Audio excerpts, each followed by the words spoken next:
যদি তুমি তোমার সময়ের মূল্য না দাও, তবে অন্যেরাও দেবে না। নিজের সময় ও প্রতিভাকে বাজে বিষয় নষ্ট করা বন্ধ করো, তাহলেই সফল হবে। যার মাঝে সীমাহীন উৎসাহ, বুদ্ধি ও একটানা কাজ করার গুণ থাকে, তবে তার কাছে সফল হওয়ার সম্ভাবনা সবচেয়ে বেশি থাকে। পৃথিবীর সবচেয়ে বেশি বা গুরুত্বপূর্ণ অর্জন সেই সব লোকদের দ্বারা হয়েছে যারা সব আশার আলো নিভে যাওয়ার পরেও চেষ্টা করে গেছে। সাফল্য চাইলে সাফল্যকে লক্ষ্য বানিও না। তুমি যা করতে ভালোবাসো সেটাই করতে থাকো, সাফল্য নিজেই এসে ধরা দিবে। হার মেনে নেওয়া আমাদের সবচেয়ে বড় দুর্বলতা। সফল হওয়ার সবচেয়ে ভালো উপায় হলো প্রতিবার হার মানার আগে আরও একবার চেষ্টা করা। কখনো হাল ছাড়বেন না। নিজের শক্তি পুরোটা দেওয়ার পরেও আরও দেওয়ার চেষ্টা করবেন।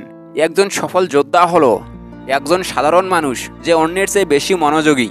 একটি লক্ষ্য ঠিক করো, সেই লক্ষ্যে নিজের জীবনের অংশ বানিয়ে ফেলো। চিন্তা করো, স্বপ্ন দেখো, তোমার মস্তিষ্ক, পেশি, রক্তনালী, পুরো শরীরে সেই লক্ষ্যে ছড়িয়ে দাও, আর বাকি সব কিছু ভুলে যাও। এটাই সাফল্যের পথ। ব্যর্থতাকে ভয় করার বদলে চেষ্টা না করে বসে থাকাকে ভয় করো। হার মেনো না। আজকের দিনটা কঠিন, কাল হবে অন্ধকার, কিন্তু তারপর সূর্য উঠতেই হবে। ব্যর্থতার ছাই থেকে সাফল্যের প্রসাদ গড়ো। হতাশ আর ব্যর্থতা হলো সাফল্যের প্রসাদের দুটিই মূল ভিত্তি। সাফল্য খুব সহজ ব্যাপার। সঠিক কাজটি সঠিকভাবে ও সঠিক সময়ে করে ফেলো। আমি মনে করি সাফল্য হলো তুমি যা করতে চাও সেই বিষয়টি সবচেয়ে ভালোভাবে করার চেষ্টা করে যাওয়া।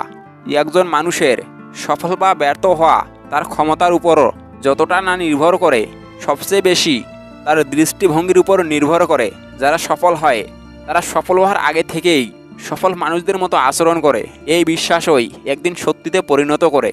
আপনি যদি বিশ্বাস করেন যে আপনি অবশ্যই সফল হবেন, তবে আপনার ব্যবহারও তা প্রকাশ পাবে এবং আপনি নিজেই নিজের এই দৃষ্টিভঙ্গির সুফল দেখে অবাক হয়ে যাবেন।